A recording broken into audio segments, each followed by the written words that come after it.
திருப்படல்கள் 4:3-8 முடிய. ஆண்டவர் என்னை தம் அன்பனாக தேர்ந்தெடுத்துள்ளார். நான் மன்றாடும் போது அவர் எனக்கு செவி சாய்க்கின்றார். இதை அறிந்து கொள்ளுங்கள்.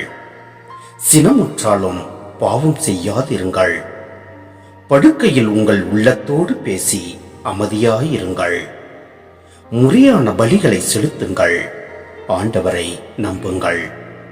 நலமானதை எங்களுக்கு அருள யார் உளர் என கேட்பவர் பலர்.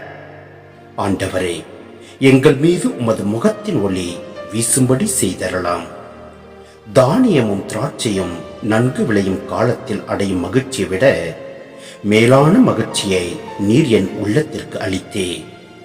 இனி நான் மன அமைதியுடன் படுத்துறங்குவேன். ஏனெனில் ஆண்டவரே, நான் தனிமையாயிருந்தாலும் நீரே என்னை பாதுகாப்புடன் வாழ செய்கின்றீர்.